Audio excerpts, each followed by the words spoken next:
Karin, welcome. Welcome. I'm happy to be here. Are you ready for us to ask the questions? Sure. Let me just get the screens the right place. There we go. Now I can see everybody. Good. Okay, so we've just said Jay just counted all the books that you've written, and she was at about 50. Yeah, give or take. Give or take. So let's go back to the beginning. When did you know you wanted to write? When didn't I want to write? I think other kids in grade school, we'd get creative writing, write a story, a paragraph about dinner last night with your parents, kind of thing. And the kids would all be groaning, and I'd be like, yes, and I'd write 7 paragraphs, and it would always be very colorful. I think I wrote my first short story when I was 7 or 8 about a queen who was so she hated her husband and she wanted to run away, and she had a handmaiden who thought she was the best person in the world. And I think that was fairly diagnostic. So, but I remember that I had to look up the word abhor. I didn't quite know what it meant. I thought I knew what it meant. I must have been 8 or 9, not 7. I wasn't that much of a savant. But and I had to, and so it was very ardent. And I still wonder if my teacher went, Well, you should almost see if you can ask. Still around. That I don't know. That would be probably Miss Hauge, Well, who was left-handed like me, and therefore did not try to force me to write with my right hand. So it must have been 3rd grade. So it must have been 8 or 9. That's great. The things we remember. Well, the good stuff, hopefully. Yeah. We've had a lot of attendees ask questions in the forum. So I'm going to just ask those. Elaine Ardell wanted to know, with so many published novels, how do you make sure each book feels fresh? That is the eternal struggle. I'll occasionally be starting a story and thinking, I've written this before. I know this woman. She just has a different name, but her issues, everything about her is the same as another character. And whenever I get that feeling, I just go fix something. I change it, or I refresh the setting in a way that causes the character to act differently and become her own person. It's a challenge. But if I'm getting bored, then why am I even writing it? So then I don't. I fix it somehow. Is there a book that you would go back and rewrite? Jade is asking. Well, I'd certainly, if I could just, it would take more than just injecting, but I would probably revisit some of my earlier novels and make sure they were more diverse, because there's just a lack of it. It was the 90s. And lesbian publishing was very, very white. So I think of all of them just like that is the one that I would recast it and make it look more like the Bay Area. The characters would be fairly the same, but it would be more like the Bay Area I know, because it was contemporary. But since it was based on the Jane Austen, I didn't do that, and that's the one that I really regret, missed the opportunity there. But I wouldn't want to open up, say, my very first novel, because then I'd be changing everything and be like, oh, what kind of sentence structure was that? It was based on the style of writing in the 1980s, and it's changed a lot in the last years. The sentences are shorter, paragraphs are shorter, chapters are shorter, and there's a really heavy emphasis on speed and pace, and that the pace has to be higher than it was. And I love mysteries and science fiction where they'll take 100 pages to set the stage before you go into the story. And romances, people today want the romance to start much quicker than that. I'm still guilty of lollygagging at the front end of a story, because I'm getting my characters' feet in their world, and I want them to have a real world behind them. So things have changed a lot, but I wouldn't want to crack open some of the early ones. I'd be just starting from scratch. It's funny that you say about science fiction and creating a whole world, because what we've been discussing in the book club section was that all your books are the surroundings, the scenes are a character. Mm-hmm. I try. That's one of the pillars of good storytelling is to have the setting help you. Um, so if I read a book set in Mississippi, I want to be feeling the humidity, because it changes. If feeling like you're drenched in sweat while you're reading, it changes the way you feel about the characters, and then you understand some of their choices, especially when they do something foolish. It's too hot to think, and that I like that part of a story, but I think setting is one of the easy ways to add difference to a story. Jamie, you've got We were, questions? we, yeah, we were talking about just how visceral your stories are in that way. And Michelle had a question about which of your books took one of them, she remembers, and I do too, took place in Iowa City. That would be One Degree of Separation with There Marion we the go. librarian Marion the librarian, that's in right. River City, because Iowa City's nickname is River City. So Marion the librarian in River City. And as soon as I made that connection, I had um, 76 trombones stuck in my head and the whole music band thing going on. That's not the plot of the book, but it was always playing in my head. And then somebody named Karen asked, Oh, good why name. did I go into the garage and where are my keys?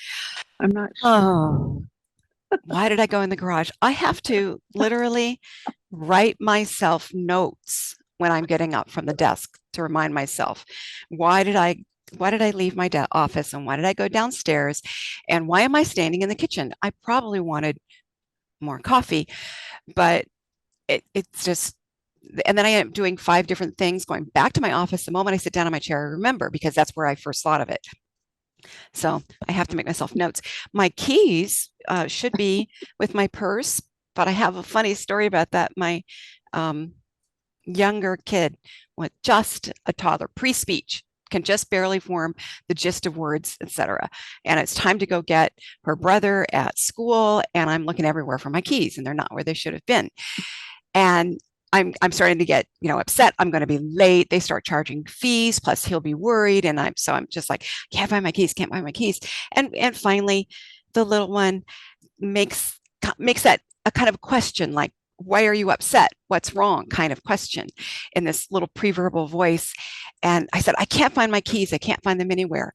And that little SHIT stood up and went, the heck? And toddles into the kitchen, opens a lower cabinet, sticks her entire body into the cabinet, in the back of the cabinet, puts her hand on my keys, and stands up and goes, look, keys, keys. And I'm like, you hid them? You thought you'd put them someplace safe? What with that? This is why I have issues about my keys. They move without me. But I I tell that story in front of, new friends. It always makes me popular. They have a life of their own. They do. They do. I have a question from Mila in the chat. What is one trope or storyline that you have not written and you would never touch with a 10-foot pole? Never say never, because my favorite thing is to think of a trope that's not my favorite, or that I think might be problematic, and then flip it around so that it's not. I'm really leery of workplace romances, and I always have been, because of all of the underlying ethical situations and potential for abuse, and so I'm just leery of that. So I think I've written a couple where the people work together, and in one, it is the reason they both admit they would really like something to come of their work relationship and have it become more personal, but they're both sticklers for the ethics of it. And I resolve it, but not until that gets taken care of. It's a really tricky line to walk, I think, because even if both people are, eyes open and they're aware of the problems, it can still, if the writer's not careful, it can come off as problematic. That's the best word for it, I think. So that's not my favorite. I otherwise bring me the trope. except for the ones that are like, bury your gays. That's a trope I'm not crazy about. And what's another one that just went in my head and then it went right back out? Bury your gays was a big one. and anything along those lines that are, hurtful to people. That's not what we mean usually when we're talking about tropes to put in our books. But the happy ones, yeah, I like them, and I like to flip them upside down. And then the next question for Mila is, what is one trope or storyline that you have not written and you would love to actually write? Well, I wish I could write mysteries. I tried. um, my hat's off to anybody who writes a mystery, because I feel like it's all been done, and that's my imagination failing. And then people come up with these brand new ways to have a dead body in the middle of the scene. I'm like, I didn't even see that coming, and it's amazing to me. Um, I'm toying around with. I like enemies to lovers a lot. People who take the wrong impression of each other at first, and the different ways they figure out that they got it backwards or they got it wrong. Those epiphany moments when you go, it's like when in Pride and Prejudice, when Darcy and Elizabeth figure it out that they each saw each other so thoroughly at the beginning, and then everything after that they colored the wrong way with their first impressions. And I like it when they figure that out. I mean, in Pride and Prejudice, they do it by letter and by encountering each other suddenly in the woods out walking. But in a story, it can come in the middle of breakfast, when or a chance saying, their mother says something and they go, "Oh, I could have had a V8," and the light goes off, and they see the way through, and then they have to figure out how to make amends, how to say, "Oh, by the way, when I called you an asshat earlier and said you were the demon spawn of the planet, I might have made a mistake."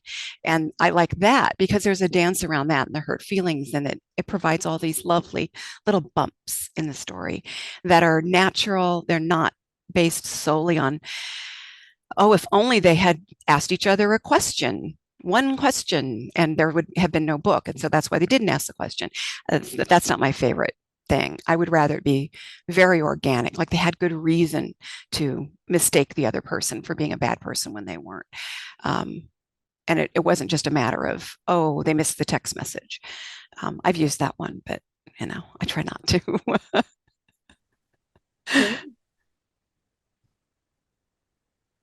Yeah, I know you have a new book about to come out, Wind in Her Hair, Mhm. part Mhm. of the Coin of Love series. Can you talk a little bit about that? Um, well, it's written. It's been a bumpy ride. I had a health thing earlier in the year where I had breast cancer last year. I no longer have breast cancer, and I'm taking estrogen suppressant. And anybody who's been through that, I'm there for you. But I had a prolonged brain fog where nothing was happening. So I've had to postpone my book of short stories, Frosting on the Cake 3. And then I thought I was going to get another month on Wind in Her Hair, which was my project after Frosting. And the Amazon bots decided that I couldn't have that extra month. So it's been a real challenge to get the story done, but it's done. It's almost ready for an editor, and we're going to do this whirlwind turnaround. So I can talk about it now, but 3 weeks ago, it was kind of, but it's sort of like Carol meets, if you know the movie Baghdad Cafe, which if you haven't seen it, I highly recommend it. It's odd and it's quirky and it's fun, and it's from the 1980s. I want to say it was either made in Australia or in Europe, but I think it was filmed in Australia because they made it look like the high desert of the United States. And it's so female friendships are first and foremost. It's the 1950s, and that's when society was really starting to pit women against each other in a lot of ways to keep them distracted from the fact that they just lost all their jobs and had to go back to being housewives and not have careers. That was this whole social flip that the United States did in the 1950s. And so in lots of ways, women were told not to trust each other. But you went to college and you had sorority sisters, and that's a whole different thing. But after that, you lost your female friendships. So this is about an older woman who never really had female friendships. And she's a widow. She's only 42. She has a grown daughter. And yet her daughter wants her to just go on being mom and all the things that she did when her husband was alive. She wants her to go on doing those things too. And Irene's kind of done with that. And she gets the gift of a car and hops in the car with a picnic basket and a book that she grabbed off the drugstore rack, and heads off on a road trip and gets lost and ends up where she didn't intend to be, and finds a different community than she's far used to. But the fun thing is that the paperback that she grabbed there in 1952, hopefully some people will recognize the title.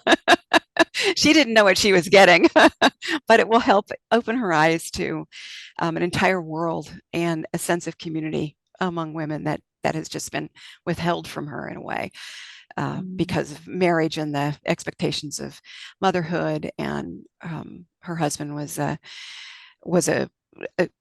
apostolic evangelical preacher, so there was all the, not only the trappings of all the rules that go with that, but that she was basically the unpaid help that kept the ministry afloat in terms of the labor that it took to even just set out chairs and things like that. She was the janitor and the cook and she's kind of done with all of that. So it's a fun story. It's a long novella, not a full book, but I'm really happy with it, even though it has been a whirlwind to write.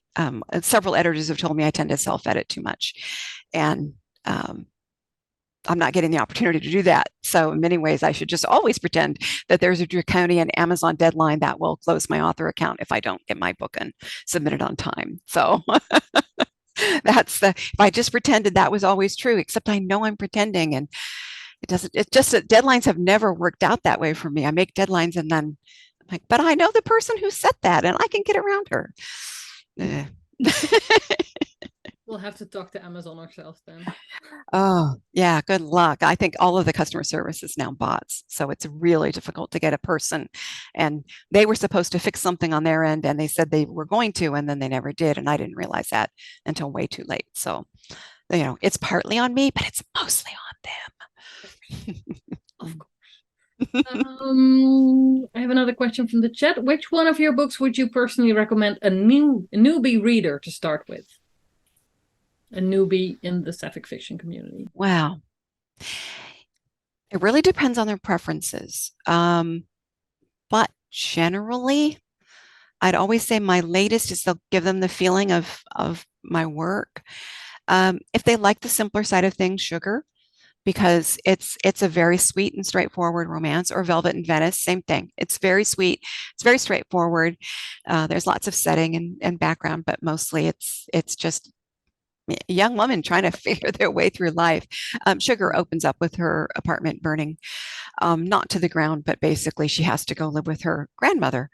And that's not the life she was expecting to have. She's a cake decorator. So it's a straightforward story.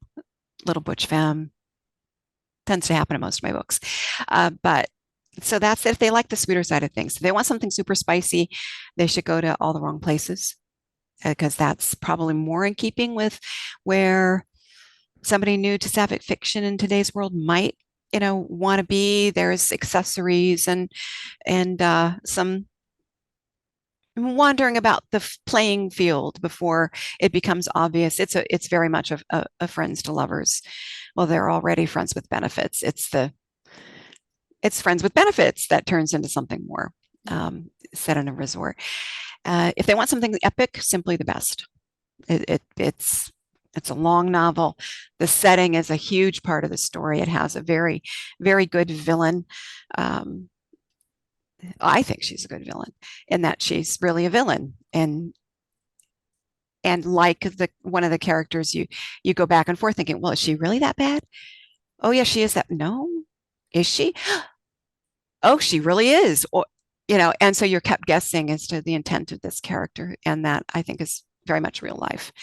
It's sort of my take on Devil Wears Prada, except I don't think Miranda Priestley was someone we should all admire.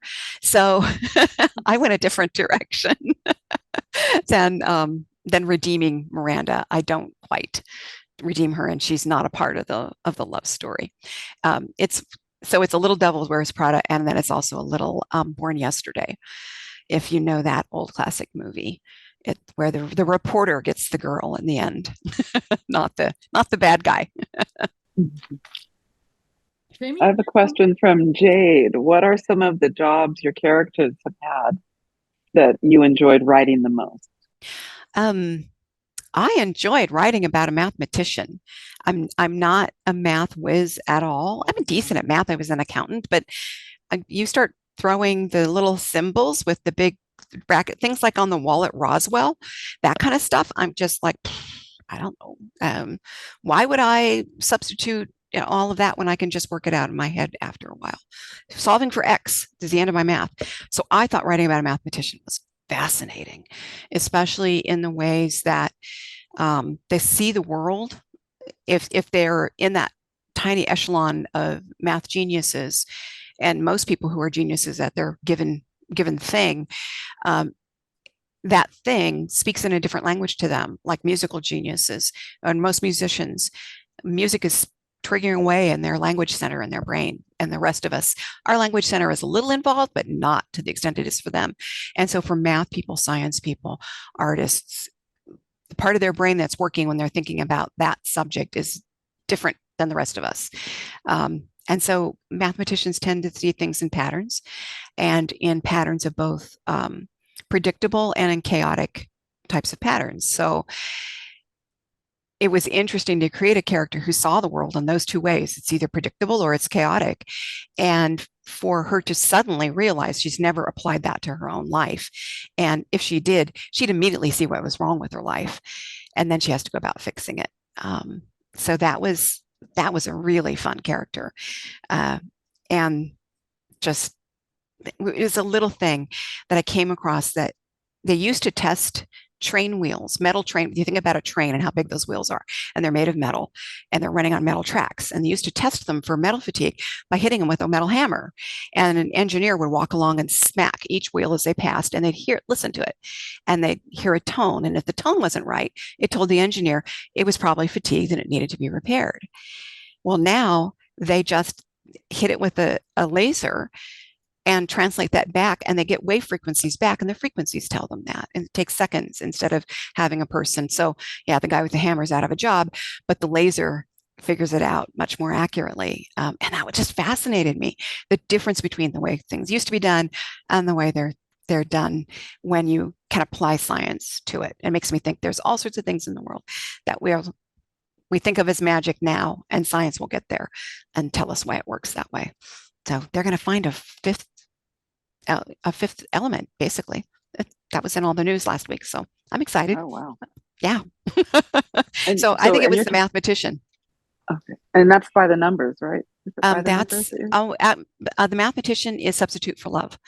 By the Numbers is she's a sociologist and she works the numbers on the sociological end of it. So you're taking all these opinions and you get all these scores, and then you have to finesse the scores and see what they mean. So a statistician as well as a sociologist, all mixing, a researcher, basically. That's Love by the Numbers. Friends in the chat goes back to the diversity of your books. She said, I'm so sorry, I don't know the name. Possibly it was Carpool. I think I had an Asian character opened, and it opened me to a different world. So don't be so hard on yourself. Well, thank you. Shay Sumoto. Yeah, that's in Carpool. I worked in the Bay Area, and it's also a different world. Research was nowhere near as easy. If you really wanted to learn a culture, you had to be in it, or you were prone to make huge mistakes and assumptions. It's a real no-no for me, and it's a warning I'll give to anybody. Never base your fiction on fiction. So if you're thinking about writing a courtroom drama, do not watch bunches of Law and Order and then write a courtroom drama. You're going to get a whole bunch of stuff wrong. And the same thing with anything where you're trying to do something different with it outside your own skin. Don't use fiction. Fiction is very good in helping you show it how it can be done, but you have to immerse yourself and really learn about real people and a lot of different real people, and then sponge it together into characters. So I had moved to the Bay Area, and I finally myself got exposed to a wide range of Asian people and Asian cultures and Pacific Islander Mandarin, Cantonese. It was all over the place, which was really lovely. It opened my world because I grew up in Sacramento, which is very, very, very vanilla, very, very monochromatic Sacramento at the time. So I would loved making Shay's character and paying paying tribute in a way to everything I'd gotten out of moving to a much more diverse part of the world. Do you use sensitivity readers for your books? I haven't so far. Again, that's a never say never. Um, I I want to push myself to be my own sensitivity reader. I mean, I know I can, if I make a mistake, I want it to be mine, so that I can learn from it.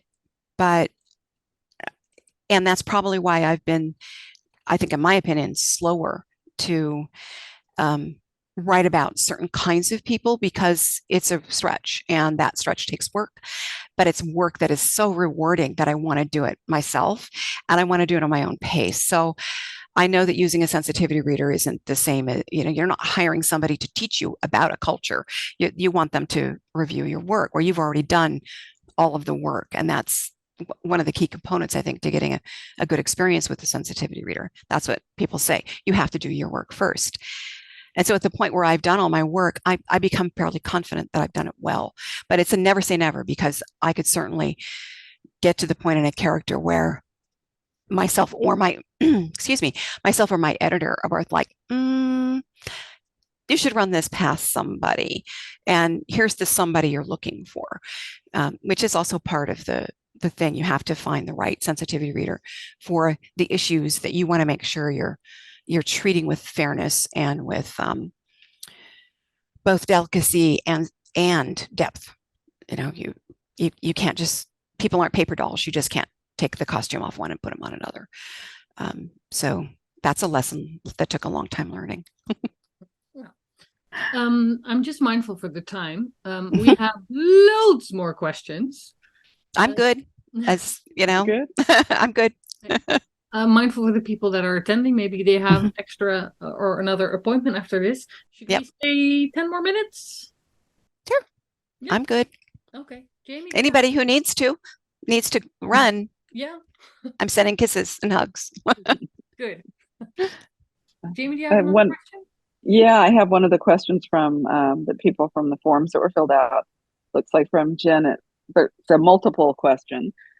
How long does it take you to finish a book?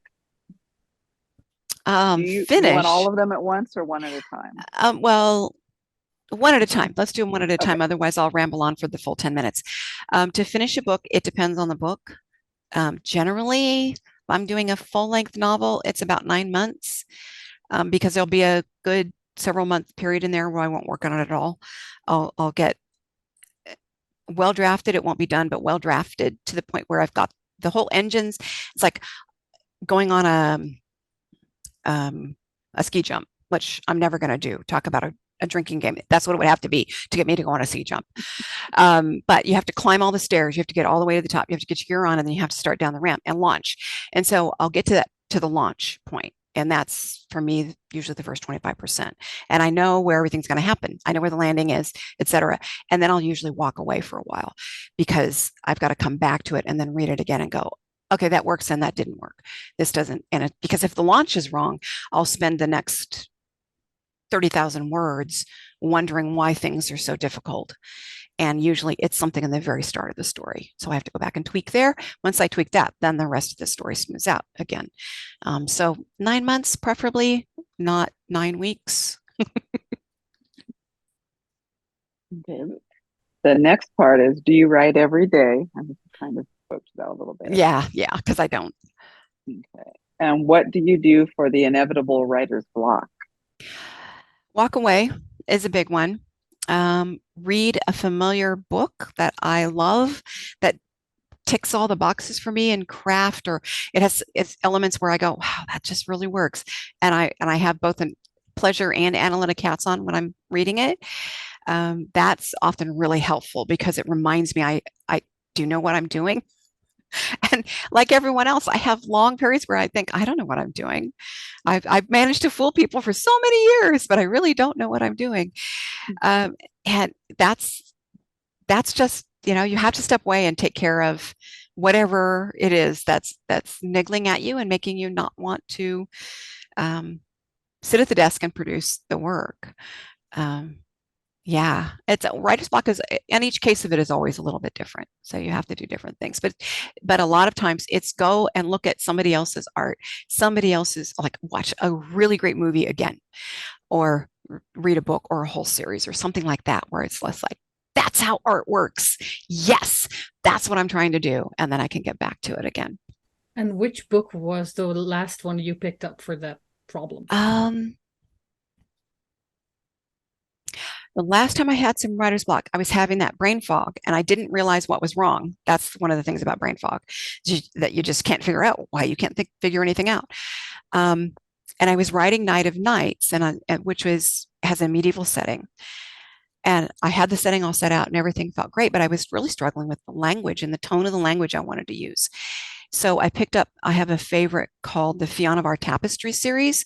It's by Guy Gavriel Kay, who had something to do with Tolkien, either a student of, or Tolkien was a mentor or something.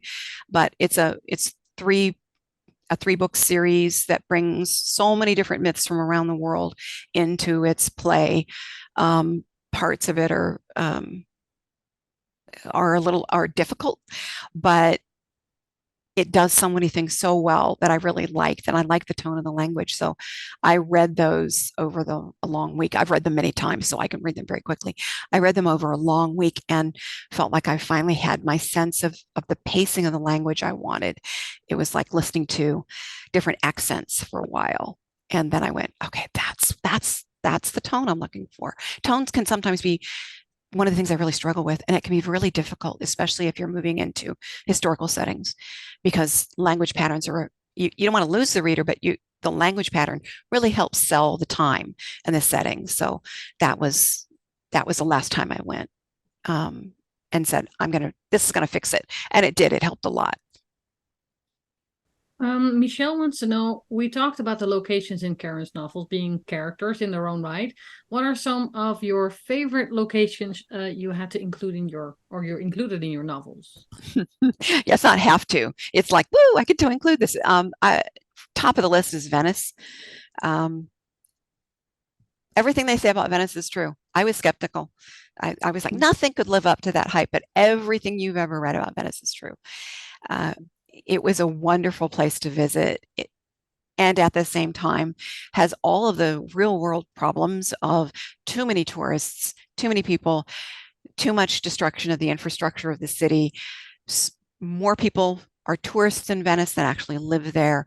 And so it's a city that has 600 years of problems, and in which they have produced just an incredible amount of architecture and art, all living this far above the sea. So I was so thrilled to use Venice, because not only did I get to look at all my photographs and some notes that I took while we were there, I went all over YouTube watching people's videos. You can watch somebody's video of them on I think it's the #1 water bus going to Vaporetto, going down the Grand Canal. So if you want to have that experience, you can, at least to that extent. You get the sounds and the sights, because at some point you're like, okay, I'm on a canal and a bunch of buildings. And then you turn another corner to go, and there are a lot more buildings. And then you turn another corner to go, holy crap, now there are palaces, and it just gets bigger and bigger. And then you turn that last corner and you're looking at St. Mark's and the Sophia Cathedral on the other side, and it's just mind blowing. It's like, oh, and then as we would in 2023, we would say, and so that's what it looks like when you take all of the wealth out of the world and you concentrate it in a little tiny space and you do amazing things with it, because that's Venice. So I loved it. It's so full of contradictions. It was really fun to write about. Jamie? I'm looking through. There's okay. This is kind of an involved one, but the first part of the question is: does social media make research harder or easier? I think It's about people's input and Yeah. I think it makes things much easier. Well, if you're not thinking of it only in the way that we interact with it in order to talk to people we know and to talk about our books with people we know and that sort of social media. Social media is really good when you're looking for people you don't know and you're trying to be a fly on the wall in certain, like even for a profession. One of my favorite sites is Tumblr because I don't have much of a Tumblr presence myself, but there are especially younger people on Tumblr and Neil Gaiman's on Tumblr, so, um, who are incredibly forthright about their opinions about all sorts of things, their careers, their bosses, how they relate to their parents, how they relate to their kids, what it's like to be 30 in today's world, because if you're not 30, you don't know. Um, and you can read not just one, you can read 20 in the space of an afternoon, everybody talking about what it's like to work retail, for example, what it's like to be a tour guide and how people treat you and every once in a while there's a really great experience and what that was like. And so I do that, and that social media makes that really easy.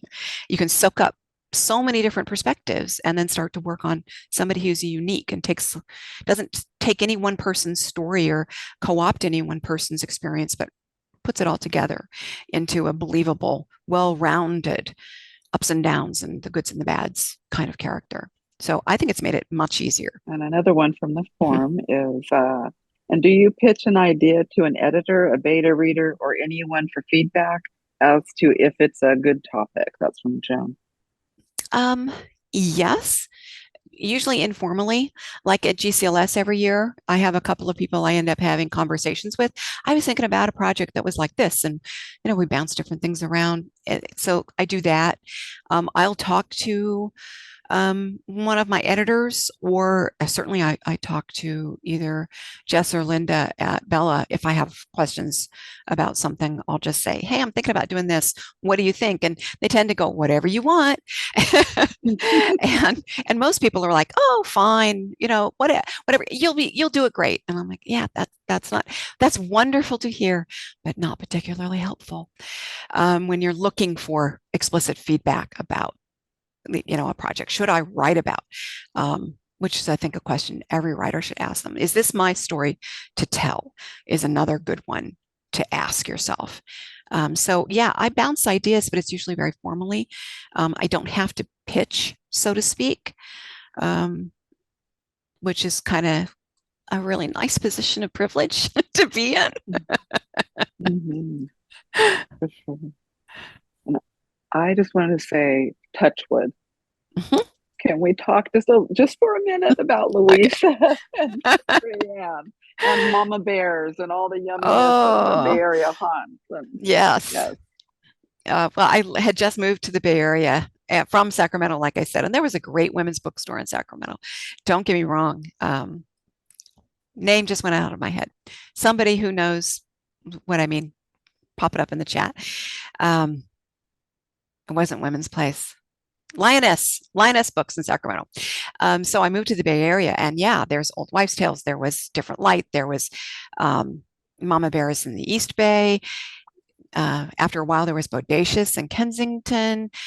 What a world! In the early 90s in the Bay Area, man, it was everything.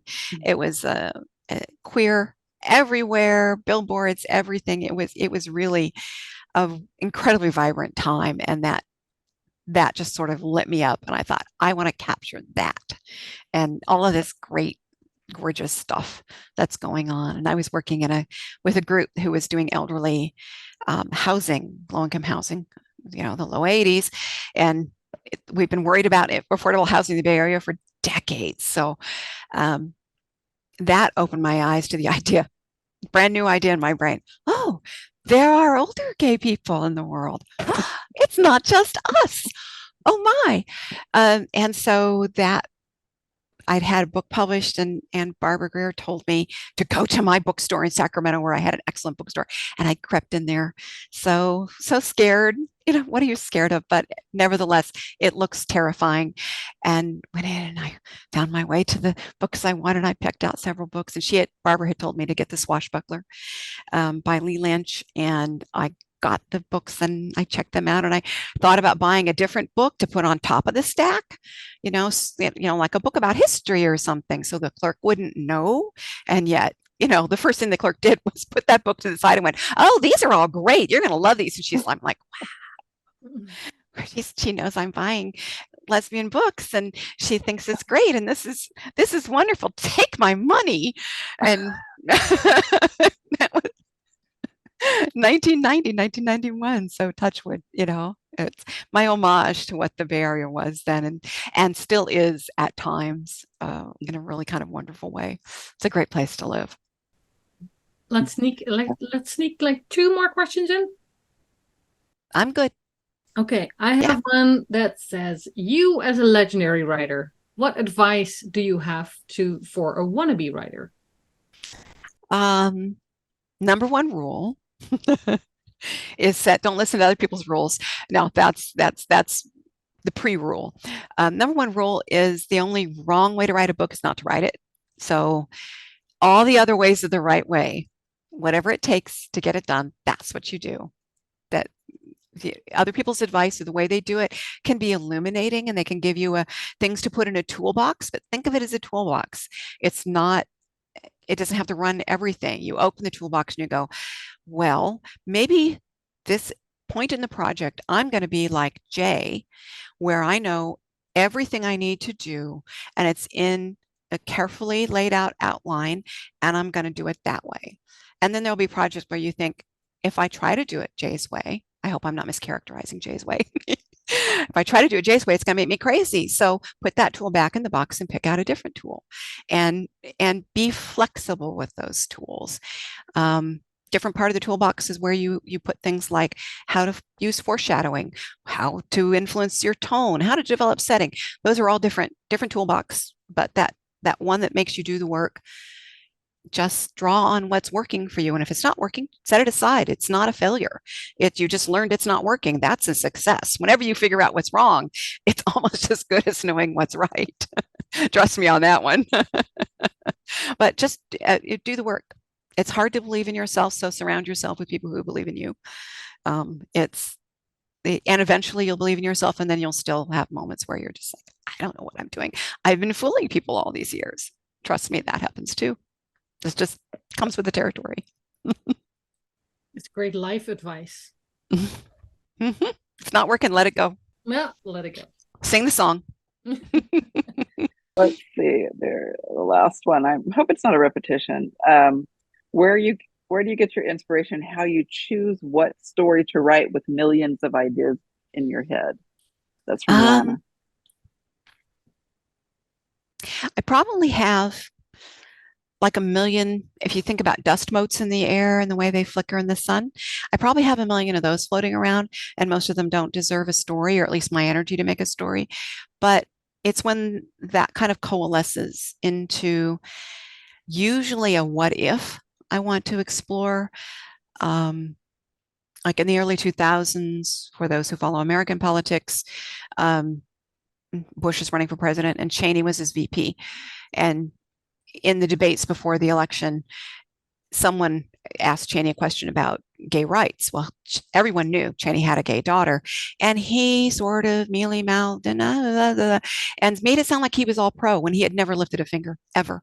He was completely, he was a blockade for gay rights. There was nothing about him that was supportive.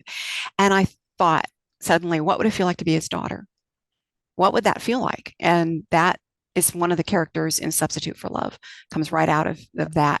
So that's, and then Simply the Best, which I wrote during the pandemic. There was so much. It was figuring out what not to talk about was the hardest part. And then I realized that itself was a core part of one of the characters, Alice, who is in utter despair about the world because everything was, the institutions you trusted to work weren't working. People you trusted to be reasonable and thoughtful and helpful, and that idea that we would get together and overcome something, that wasn't working. Journalism as a profession was falling apart. So her little world was coming apart, and that's how I felt.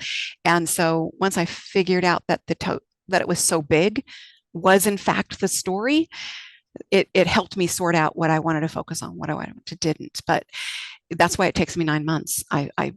And setting and character are everything. And if those aren't quite right, then it's very difficult for me to go forward. But once I got them, like I said, on that ski jump, and I've got the launch and it feels right, then after that, it's just seat and chair. That's the biggest part, seat and chair. Type the words or try to say the words. I've tried that. It doesn't work. It's a drunken elf, the voice recognition. Autocorrect, same thing. It's just a drunken elf. It helps to think of it that way. Because then how can you be mad? It's an elf and he's drunk. It's just...